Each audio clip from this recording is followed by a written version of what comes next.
अभी moving average और conversion diversion के बारे में पढ़ते हैं, जिसको कहते हैं एमएससीडी। ये देखो मोस्ट पॉपुलर, ये भी बहुत पॉपुलर स्ट्रेटेजी है, बहुत पॉपुलर इंडिकेटर है। एक्चुअली ये ना दो क्राइटेरिया में फुलफिल होता है, इसके लिए इसको बहुत फेमस है। एक्चुअली ये एक ट्रेंड फॉलोइंग सिस्टम भी और ट्रेंड रिवर्सल भी बताता है, आपको ये दोनों बताएगा। बाकी जितने भी हमने इंडिकेटर के बारे में बात की, आरएसआई कैसा इंडिकेटर है, ट्रेंड ट्रेंड के साथ चलता है। और आरएसआई ट्रेंड को रिवर्सल बताता है, I am sorry, really sorry, RSI trend को रिवर्सल बताता है। और ये जो होता है हमारा मूविंग एवरेज, वो ट्रेंड के साथ चलता है। और जो एमएससीडी होता है ना, ये दोनों क्राइटेरिया में आता है। ये एक तो ट्रेंड भी पकड़ के चलता है और ट्रेंड के अपोजिट, ट्रेंड के साथ जो रिवर्सल होने वाला वो भी बताता है। अभी इसके बारे में पढ़ते हो थोड़ा, फिर मैं बताता हूँ ये कैसे बनता है। देखो MSCD stand for moving average conversion and diversion. Conversion and diversion का मतलब यही होता है, जो साइंस मैथमेटिक्स जो जानता रहेगा वो जानता रहेगा कि जब कोई चीज़ कन्वर्ज होकर एक बार डाइवर्जेंस बताते हैं, मतलब ये एक्चुअली डाइवर्जेंस जो हम पढ़ रहे हैं कि प्राइस हायर हाई बना रहा है और इंडिकेटर लोअर लो बना रहा है, इसका मतलब क्या हो रहा है, डाइवर्जेंस हो रहे हैं यहाँ पे। प्राइस और इंडिकेटर में दोनों में डिफरेंट डिफरेंट चीज़ आ रही है। तो जो एमएससीडी है ना, ये पूरे चीज़ों को कैलकुलेट करके आराम से आपको साफ साफ बता देगा किधर डाइवर्जन है किधर नहीं है। देखो, it is a technical analysis indicator created by the Graphic Apple in the late 1970s. The MACD indicator is basically replacement of the two moving average system and measure the distance between the two moving average line.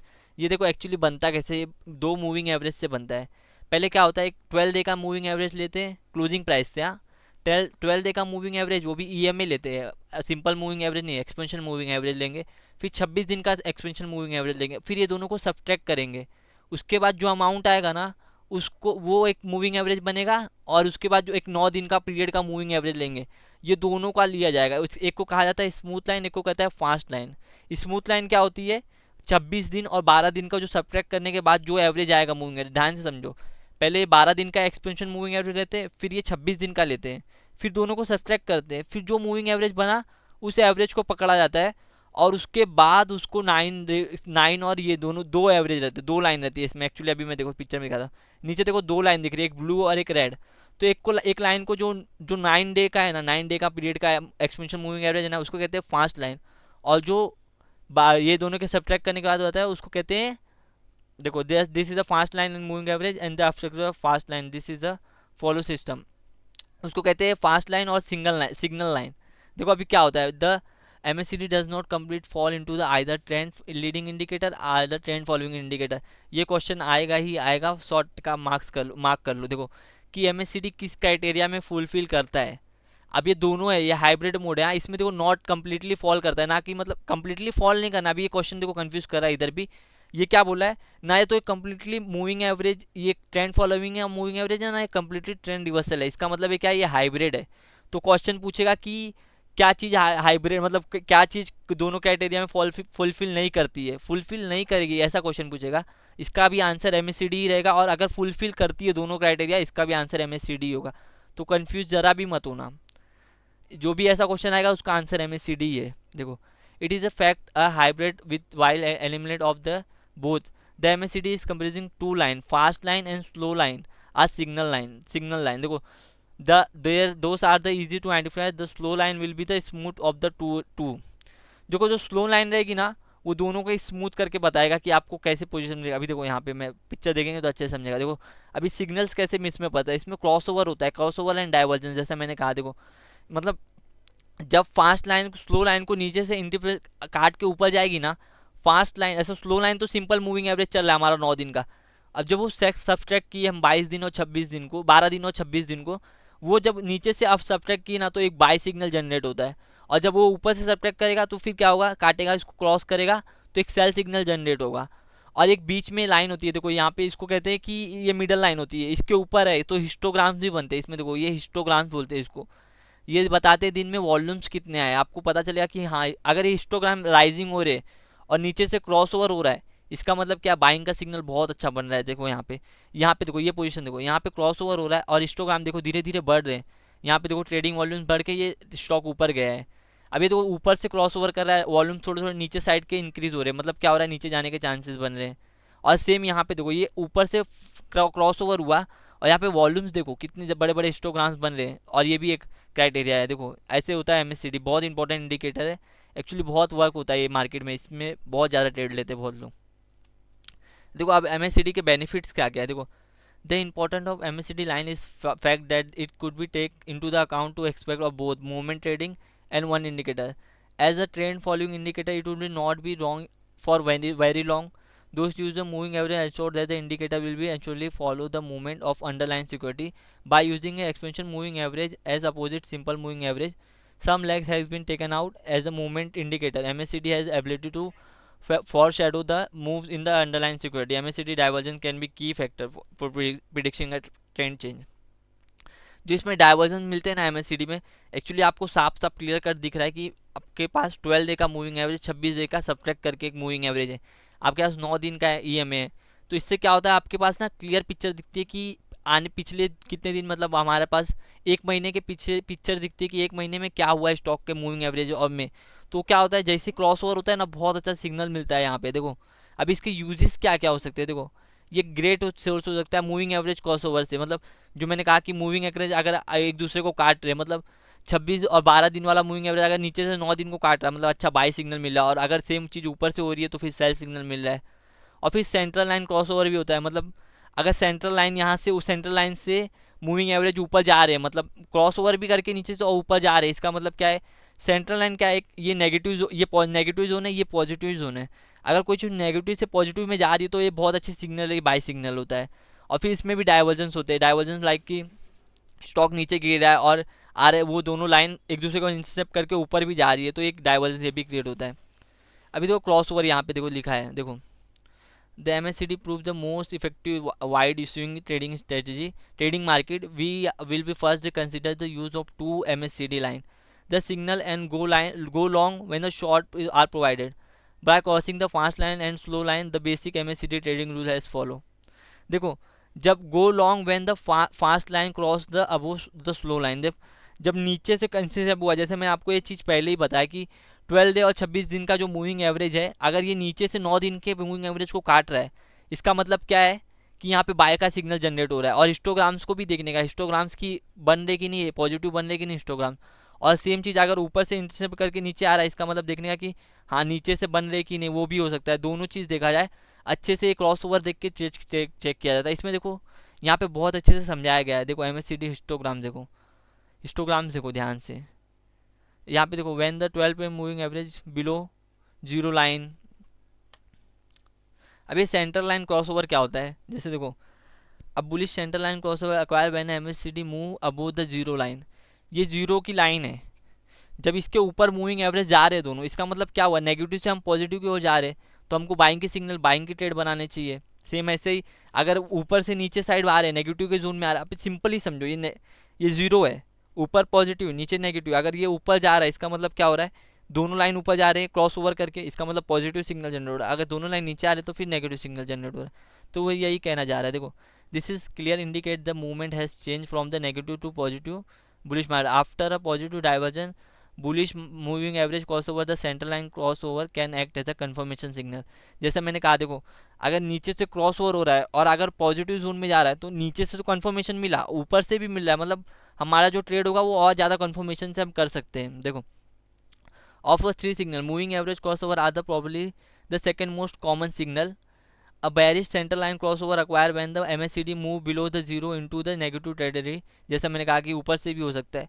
This clear instance the clear indication that the movement has changed from positive to negative from bullish to bearish।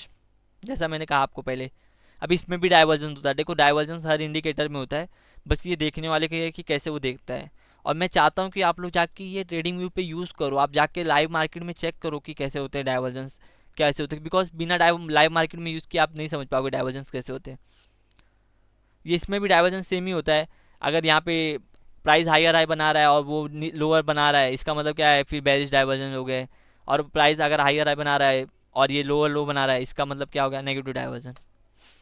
अभी summarise करते हैं इसको। देखो the MACD hybrid trading following and trend leading indicator, जैसा मैंने पहले बोला कि हाइब्रिड मोड है, इसको याद रखना, क्वेश्चन फिक्स आएगा इस पर। The MACD consist of two line, fast line and slow line, और स्लो लाइन को सिग्नल लाइन भी बोलते हैं, जैसा दो लाइन बताया मैंने आपको। A long position is indicated by the cross the fast line from the below of slow line. Fast line जब स्लो लाइन को ऊपर से काटेगी तो फिर हमें क्रॉस ओवर बनेगा बुलिश का, और सेम अगर ऊपर से नीचे साइड काटेगी तो फिर क्या बनेगा, बेरिश का। MACD should be avoided in trending market. MACD को अवॉइड करना चाहिए ट्रेडिंग मार्केट में। ये एक क्वेश्चन आएगा ही आएगा ये भी कि MACD को कब अवॉइड करने का। तो ट्रेंडिंग मार्केट में इसको नहीं यूज़ करने का, बिकॉज जब मार्केट एक ही डायरेक्शन में लगातार जाया जा रहा है तो जो आपके सिग्नल आएंगे ना वो दिखाएगा कि नीचे जा सकता है, बट वो नीचे नहीं जाएगा, एक्चुअली ऊपर चलता जाएगा। The MACD is useful to determine the pressure of divergence with a price data. तो ये डाइवर्जन भी आपको अच्छे से बताएगा कि क्या हो रहा है, डाइवर्जेंस के लिए बहुत ज़्यादा यूजफुल है प्राइस डाटा के साथ। अब ये मनी फ्लो इंडेक्स के बारे में पढ़ते हैं। देखो ये भी बहुत इंटरेस्टिंग है। मनी फ्लो इंडेक्स होता क्या है, देखो मैं आपको बताता हूँ। एक्चुअली ये देखता है कि दिन में कितने ज़्यादा वॉल्यूम्स आए, ट्रेड हुए, वॉल्यूम्स के ऊपर होता है। जैसे अभी ये एक वॉल्यूम चेक करेगा, दिन में अगर वॉल्यूम ज़्यादा है, मतलब जो डे की क्लोजिंग है कल के डे के क्लोजिंग के ऊपर है, इसका मतलब क्या है कि वॉल्यूम ज़्यादा है कल से हिसाब से, इसकी वजह से क्लोजिंग ऊपर आया, तो इसको क्या बोलेंगे, इसको कहते हैं कि पॉजिटिव कैश फ्लो हुआ है मार्केट में। जो कैश आया है ना वो पॉजिटिव ज़्यादा है। मतलब पहले आप समझो, अगर क्लोजिंग कल किसी चीज़ की 50 पे हुई है और आज क्लोजिंग 55 पे हुई है, इसका मतलब क्या, 5 रुपया ऊपर क्लोजिंग हुआ है, मतलब 5 रुपये का पॉजिटिव कैश फ्लो आया मार्केट में, 5 रुपये का ज़्यादा कैश फ्लो आया। और सेम अगर नीचे क्लोजिंग हुई 5 रुपया तो नेगेटिव कैश फ्लो। बस इसको ही कहते हैं मनी कैश फ्लो इंडेक्स। ये बहुत सिंपल है, बस नाम सुनने में डेंजर लग रहा है। देखो, money flow index takes into account volume action on basis of volume action, जैसे और वॉल्यूम देख के बताता है। It attempt to measure the strength of money following in and out of security. जैसा मैंने कहा, देखो ये चेक करता है कि मनी कितने अंदर और बाहर हुई है। To understand the calculation of MFI, one should first understand the positive flow and negative flow of money which is the basic of the MSFI। देखो, when the day average price is greater than the previous day average price, it's said to be positive cash flow। देखो, जब दिन का average का close price, जैसे मेरा आज के दिन मैंने कोई चीज़ को ट्रेड किया है, फॉर एग्जांपल रिलायंस ट्रेड हुआ है आज के दिन 2400 पे ट्रेड हुआ है एवरेज, कल के दिन 2450 का एवरेज ट्रेड हुआ, मतलब 50 रुपये का जो कैश फ्लो हुआ ना वो पॉजिटिव कैश फ्लो है। और अगर नीचे हुआ 2350, मतलब ये नेगेटिव कैश फ्लो है, ये याद रखना आप लोग। बस इतना ही है। उसके बाद क्या क्या है इसमें, कैसे होता है, देखो इसमें भी होता है सेम। 1 से लेके 100, 0 से लेके 100 तक का एक रेंज होता है। 80 के ऊपर अगर कैश फ्लो जा रहा है, मतलब 80 के ऊपर ज़्यादा कैश फ्लो गया, इसका मतलब ओवरबाउट है। 80 20 के नीचे गया मतलब ओवर सोल्ड है। बस देखो, most popular MFI indicator use in two way, और एक डाइवर्जन के लिए यूज़ होता है और एक इसके लिए। पहला क्या है, देखो overbought zone, over sold zone. जैसा मैंने बताया कि 80 के ऊपर है तो कंसीडर करेंगे ओवरबाउट है, और 20 के नीचे है तो ओवर सोल्ड है, कंसीडर करेंगे। और वन शूट, मतलब अगर 80 के ऊपर है ओवरबाउट जोन में, तो आप क्या करोगे, सिंपली अपने जो भी आपकी बाइंग की पोजीशन है उसको काटोगे और सेलिंग के लिए पोजीशन बनाओगे। और ओवर सोल्ड जोन में तो क्या करोगे, सेलिंग के लिए पोजीशन है तो उसको काटोगे और ओवरबाउट और बाइंग के लिए पोजीशन बनाओगे। जैसे ये देखो यहाँ पे पिक्चर पे 80 के ऊपर गया तो यहाँ पे सेलिंग का सिग्नल जनरेट हुआ, और 20 के नीचे तो इसमें दिखाया नहीं है, यहाँ पे 20 के पास था, टच करते ही बाइंग का सिग्नल आया। देखो इसको कहते हैं positive money cash flow index. बहुत सिंपल चीज़ है। अभी लुक्स फॉर डाइवर्जन, डाइवर्जन भी इसमें भी होता है same, positive diversion, negative diversion. यहाँ पे पॉजिटिव डाइवर्जन कब होगा, कि प्राइस लोअर लो बना रहा है और ये क्या बना रहा है, हायर हाई बना रहा है, इसका मतलब क्या हुआ, डाइवर्जन पॉजिटिव है। जैसे यहाँ पे पिक्चर्स में देखते हैं, देखो ये जोन देखो, यहाँ पे पॉजिटिव डाइवर्जन बन रहा है, मतलब ये नीचे जा रहा है, बट यहाँ पे देखो ये ऊपर जा रहा है। ये देखो यहाँ पे ये सस्टेन कर, अगर ऊपर भी नहीं जा रहा है ना इंडिकेटर, इंडिकेटर अगर सस्टेन कर दिया, मतलब प्राइस लोअर लो बना रहा है, बट इंडिकेटर एटलीस्ट उस लो पे ही खड़ा है, मतलब उसके नीचे नहीं गया, ये भी एक पॉजिटिव डाइवर्जन में ही आएगा। अगर प्राइस वहीं पे भी सस्टेन कर गया तो भी वो पॉजिटिव डाइवर्जन में आएगा, ये याद रखना। सेम लेवल पे भी रुक गया तो भी वो पॉजिटिव है, अगर उसके नीचे चला गया तो नेगेटिव हो जाएगा। तो फिर दोनों नेगेटिव, मतलब नेगेटिव डाइवर्जन चल रहा है, नेगेटिव ही चल रहा है चीज़ें। ये याद रखना एक बहुत इंपॉर्टेंट चीज़ जो मुझे लगा आपको समझाना चाहिए। और ये सबके लिए, जितना भी मैंने कहा ना, सबके लिए ओवर डाइवर्जेंस के लिए यही है। जब तक अगर प्राइस लोअर लो बना रहा है तो ठीक है, और अगर इंडिकेटर हाइयर लो बना रहा है, मतलब इंडिकेटर ऊपर साइड का दिखा रहा है और प्राइस नीचे, तो एक ये पॉजिटिव डाइवर्जन है। बट अगर इंडिकेटर भी सेम पे लो पे लगा है, जैसे ये लो है और इसके पास पे ही लो लगा है, तो भी वो पॉजिटिव है। जब तक उसके नीचे नहीं जाएगा तब तक वो नेगेटिव नहीं बनेगा, ये याद रखना। अब ये बॉलिंजर बॉन्ड के बारे में पढ़ लेते हैं। बॉलिंजर बॉन्ड होता क्या है, देखो बहुत इंटरेस्टिंग चीज़ है। बॉलिंजर बॉन्ड एक्चुअली क्या होता है, एक रेंज होती है। बॉलिंजर बॉन्ड क्या करता है, एक 20 डे का मूविंग एवरेज पकड़ता है। जो 20 डे होता है ना, उसका 20 दिन का एक मूविंग एवरेज पकड़ता है। अभी ये देखो, मैं इसको समझाता हूँ आपको बहुत अच्छी तरीके से। अभी 20 दिन का मूविंग एवरेज पकड़ा, मान लो 20 दिन का ट्रेडिंग मूविंग एवरेज है। मान लेते हैं कि कोई चीज़ है, जैसे 40 रुपये का स्टॉक है, उसका 20 दिन का मूविंग एवरेज निकाले तो पता चला कि वो स्टॉक 35 रुपये के भाव, 35 रुपये का एवरेज पकड़ के चल रहा है, मतलब 40 रुपये का स्टॉक है बट उसका 35 रुपये का रेंज, 35 रुपये का एवरेज बन के आ रहा है 20 दिन का। तो अब उससे क्या करता है, इसका मल्टीप्लाई बाय 2 कर देता है, 35 इंटू 70, ये बॉलिंजर बॉन्ड स्टैंडर्ड 2 लगा के, जैसे इसमें लिखा है स्टैंडर्ड डिवीजन 2, तो क्या होता है उसका डबल। तो अब जो ये रेंज बनती है ना, जैसे 35 तो रेंज था, वो था मूविंग एवरेज, उसके बाद उसका इंटू 2 टाइम्स करके जो एक रेंज बनती है, जैसे यहाँ पे देखो दिख रहा है आपको। इसका मतलब क्या होता है कि ये स्टॉक के 95% चांसेस है, 91% चांसेस है कि वो स्टॉक आने वाले 20 दिन में इस रेंज में ही रहेगा। समझ रहे हो आप, मतलब इस रेंज के बाहर नहीं जाएगा। अगर ये रेंज का ब्रेकआउट होगा, इसका मतलब क्या है कि अब ये धीरे धीरे अपना रेंज बड़ा कर जाएगा, अब ये फैल जाएगा। और जैसे यहाँ पे हुआ देखो, ये कैसे बड़ा हो गया यहाँ पे, इसका यही काम है। देखो सिंपल है, बहुत सिंपल है। 20 दिन का मूविंग एवरेज पकड़ता है, उसके बाद उसका मल्टीप्लाई कर देता है 2 से, तो क्या होता है एक रेंज मिल जाता है। अब रेंज मिल गया, अब इसके अंदर ये बोलता है कि 20 दिन अभी इसके अंदर ही रह सकता है स्टॉक, इसके बाहर नहीं जा सकता। ये वॉलेटाइल इसके बीच में होगा, ये वॉलेटिलिटी एक्चुअली दर्शाता है। अभी देखो ये क्वेश्चन आता है कि बॉलिंजर बॉन्ड किसने बनाया था, तो जॉन बॉलिंजर ने बनाया था बॉलिंजर बॉन्ड, याद रखना।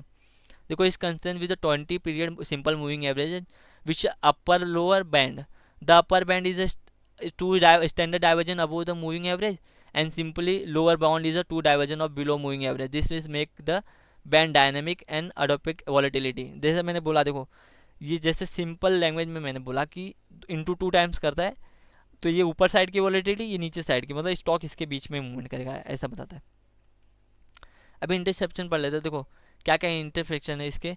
Mister John Bollinger describe the following in important information of Bollinger bond to projecting the price trend, big move in the price vintage to either side when the tightness contract and volatility less, मतलब जितना ज़्यादा ये स्क्यूज हो जाएगा। For example ये जो Bollinger bond था पहले इतना था, अब ये स्क्यूज होकर इतना पतला हो गया, इसका मतलब क्या है कि चांसेस बहुत ज़्यादा है कि वॉलेटिलिटी बढ़ने वाली है और बॉलिंजर बॉन्ड फटने वाला है, मतलब फैलने वाला है ऐसा। तो ये क्वेश्चन आता है कि अगर वॉलीटिलिटी कम है तो बॉलिंजर बॉन्ड कैसा रहेगा, तो स्क्यूज होता है कि टाइटनेस होता है। और एक और आता है कि अगर बॉलिंजर बॉन्ड टाइटनेस हो गया तो फिर इसका मतलब क्या है, तो इसका मतलब ये है कि वॉलीटिलिटी बढ़ने वाली है ऐसा। The upper band act as a resistance and lower band act as a support, जैसे बोला मैंने कि एक रेंज बताता है, अपर बैंड रेजिस्टेंस है और लोअर बैंड सपोर्ट है। अगर इसका ब्रेकआउट हो गया तो फिर ये कि फैल जाता है। देखो when a price move outside the band is signal breakout hence the continuation of the trend, मतलब ब्रेकआउट हो गया तो फिर ट्रेंड और बढ़ सकता है। Bottom and top made outside the bond follow by the tops and bottom inside the band suggest that the reversal of the trend, मतलब अगर टॉप से टॉप्स पे आ गया, मतलब अगर ये बॉन्ड के टॉप पे आ गया तो चांसेस है कि यहाँ से रिवर्स करके नीचे आ सकता है, और अगर बॉटम पे आ गया तो चांसेस है रिवर्स करके ऊपर जा सकता है। अभी देखो ये पढ़ लेते हैं using of multi indicator trading strategies. अभी ये टेक्निक सिग्नल्स, अभी ये इंपॉर्टेंट नहीं है एग्जाम में, इसमें से क्वेश्चन नहीं आता है, बट फिर भी इन जनरल आपके नॉलेज के लिए बहुत इंपॉर्टेंट है, पढ़ लेते हैं। ये देखो प्राइस सेंसिटिव टेक्निक में क्या है, पहला मूविंग एवरेज है। देखो giving the general trend of price based on the recent behaviour tells the trend had been the broken, ये आपको सिंपली क्या बताता है कि मूविंग एवरेज क्या बताता है कि प्राइस किस डायरेक्शन में चल रहा है, आपको ट्रेंड बताता है कि मार्केट का ट्रेंड क्या है। अभी रिलेटिव स्ट्रेंथ क्या बताता है, ये आपको स्ट्रेंथ बताता है मार्केट में किसी चीज़ की स्ट्रेंथ क्या है, मतलब प्राइस किस स्ट्रेंथ से ऊपर जा रहा है। जैसे मैंने आपको एग्जांपल दिया था कार की स्पीड का, कि कार की स्पीड कैसे होती है 0 से 100 तक की है, तो कितनी तेज़ी से भाग रही है, जैसे मैंने बताया आपको, पिछले आपने देखा होगा तो आपको समझा होगा। The measure is the strength of left in the price trend by comparing the number of ups and down of the day over the recent time frame. फिर ये परसेंटेज आ रही है, ये कंपेयर करता है डे की क्लोजिंग रेंज को, day के क्लोजिंग को देख देख के ये बताने की कोशिश करता है कि मार्केट अप ट्रेंड में या ओवरबाउट है या ओवरसोल्ड है, ऐसा बताने की कोशिश करता है। अभी ऑस्किलेटर क्या होता है, जैसे मैंने आपको बताया कि मूवमेंट पता करते हैं कि स्टॉक्स में मूवमेंट कितना ज़्यादा है। Measure the movement of price trend based on the recent price behaviour को देख के मूवमेंट बताते हैं।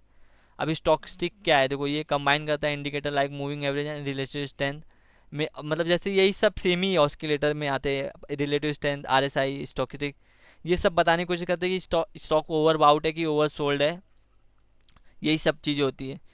और पॉइंट एंड फिगर चार्टिंग, ये एक चार्टिंग का प्रोग्राम टाइप है। देखो ये एक अलग चार्ट है, जैसे हमने बाल चार्ट पढ़ा था, क्लोजिंग चार्ट पढ़ा था, कैंडलस्टिक चार्ट पढ़ा था, उसमें एक चार्ट होता है पॉइंट फिगर चार्ट, ये थोड़ा डिफरेंट होता है, ये एक्स 0 टाइप होता है। इसमें जब जिस दिन नेगेटिव क्लोजिंग होती है उस दिन 0 बनता है, जिस दिन पॉजिटिव होती है उस दिन एक्स बनता है, तो ये अलग होता है, इसको पढ़ने की जरूरत नहीं है, इसमें कुछ क्वेश्चन नहीं आता। अब देखो बेसिक चार्टिंग टेक्निक क्या है, एक स्विंग ट्रेडिंग होती है। स्विंग चार्टिंग मतलब आपको एंटी एग्नेस्ट सिग्नल प्रोवाइड करेगा रिसेंट हिस्ट्री देख के। और फिर क्या है वॉल्यूम सेंसिटिविटी टेक्निक, मतलब वॉल्यूम्स को लेके क्या क्या टेक्निक होती है। देखो दो होते हैं, tick volume and all on balling volume, on balance volume. अभी टिक वॉल्यूम्स क्या होता है, देखो this is a similar on balance volume but looks at the volumes by the direction of individual trade दिखता है। और इसको स्मार्ट बोलते हैं, ऑन बैलेंस को वॉल्यूम्स को बोलते हैं discuss the smart money move by the balancing the volumes of the day by the rising price against the following days.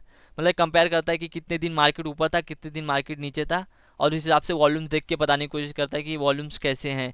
मतलब फॉर एग्जांपल मार्केट बहुत दिन 10 दिन में से 5 दिन ऊपर था 5 दिन नीचे था, इसका मतलब क्या है कि थोड़ा कंफ्यूजिंग है मार्केट, मतलब बायर सेलर का दोनों। अगर इसमें से 7 दिन बायर्स का मार्केट था, 3 दिन सेलर का, इसका मतलब क्या है कि बाइंग का ज़्यादा चांसेस है, बाइंग आ सकती है।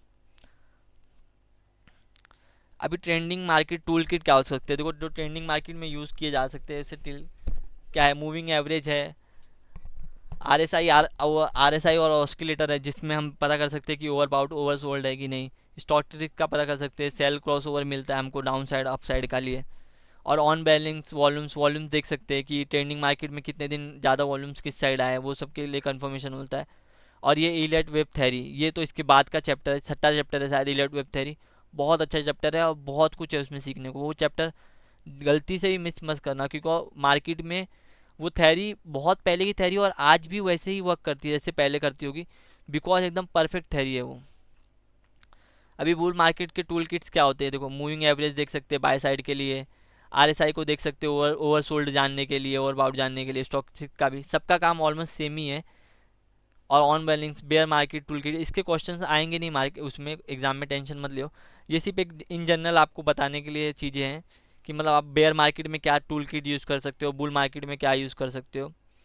तो देखो बेयर मार्केट में मूविंग एवरेज का कैसे यूज़ कर सकते हैं, सेल के लिए यूज़ कर सकते हैं, देख सकते हैं कि कब वो मूविंग एवरेज के नीचे जाएगा तो मैं बेच दूँ एवरेज मूविंग एवरेज के। आरएसआई का देख सकते हो सेल ओवर बाउट करने के लिए, स्टॉक का देख सकते हो, और रिलेट वेब थ्योरी का देख सकते हैं। अभी न्यू टर्म्स क्या क्या है वो देखते हैं। देखो पहला है ब्रेक डाउन। ब्रेक डाउन होता क्या है, जैसे मतलब कोई चीज़ है, ब्रेकआउट होता क्या है, सपोर्ट रेजिस्टेंस रेजिस्टेंस के ऊपर चला गया, इसका मतलब ब्रेकआउट करके ऊपर चला गया। और ब्रेक डाउन होता है मतलब सपोर्ट को तोड़ के नीचे चला गया, मतलब ब्रेक डाउन हो गया। अब ये कॉन्सोलिडेशन क्या होता है, कॉन्सोलिडेशन एक फेज़ होता है जहाँ पे स्टॉक रुक जाता है थोड़ा टाइम के लिए, कंसोलिडेट करता है, उसके बाद फिर मूवमेंट करता है। करेक्शन क्या होता है, देखो करेक्शन बहुत सिंपल चीज़ है, कोई चीज़ जब लगातार नीचे जाती है उसको कहते हैं करेक्शन। मतलब फॉर एग्जांपल मार्केट लगातार ऊपर जा रहा है फिर वहाँ से नीचे आना चालू किया तो करेक्शन फेज में आ गया मार्केट। अब डाइवर्जन क्या होता है, जैसे हमने बात किया कि स्टॉक लोअर लो बना रहा है और इंडिकेटर अपर हाइयर हाई बना रहा है, इसका मतलब वो डाइवर्जन में आ गया। अब ये मूवमेंट्स क्या होता है, मोमेंटम क्या होता है कि मूवमेंट पकड़ के हमने मतलब हमको लग रहा है कि स्टॉक ऊपर जा सकता है तो हमने बाय करके मूवमेंट ट्रेडिंग किया उसमें।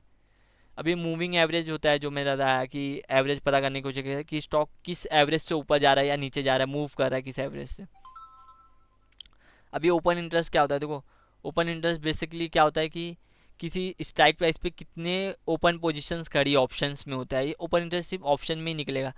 जैसे अभी फॉर एग्जांपल 20,000 का स्ट्राइक है, इस 20,000 का कॉल ऑप्शन है, तो उसका उसमें ओपन इंटरेस्ट कितना है वो कैसे पता चलेगा, हमने जाके एनएससी के वेबसाइट पे देख सकते हैं कि कितने ओपन कॉन्ट्रैक्ट उसमें पड़े, उसको कहते हैं ओपन इंटरेस्ट। अब ये सिंपल मूविंग एवरेज क्या होता है कि सिंपली हम हर दिन का एक एक मूविंग एवरेज को सेम वेटेज देके सिंपल एवरेज निकालने की कोशिश करते हैं मार्केट का। और एक्सपेंशन मूविंग एवरेज क्या होता है कि हमें अलग अलग वेटेज दिया जाता है हर कैंडल को, जैसे जितना रिसेंट पास डाटा रहेगा उतना ज़्यादा वेटेज मिलेगा। और स्विंग ट्रेडिंग क्या होता है, हम स्विंग ट्रेडिंग के लिए स्टॉक देखते हैं, मतलब लॉन्ग टर्म थोड़ा, मतलब हम 10 से 15 दिन के लिए स्टॉक को होल्ड करते हैं। स्विंग मतलब एक अप स्विंग आया तो हम पूरे उस स्विंग को कैप्चर करने की कोशिश करते हैं। अप ट्रेंड का मतलब क्या होता है कि मार्केट ऊपर जा रहा है उसको कहते हैं, जब मार्केट लगातार ऊपर जाता है हाइयर है बनाएगा तो उसको कहते हैं अप ट्रेंड। और वॉल्यूम्स क्या होते हैं, वॉल्यूम्स मतलब बेसिकली जो दिन में जो भी ट्रेड हुए हैं उसमें कितने वॉल्यूम्स बाय सेल हुए उसको कहते हैं वॉल्यूम्स। और इंडिकेटर होता है जो नॉर्मली जो हमने बात किया अब इंडिकेटर के बारे में उसको कहते हैं इंडिकेटर।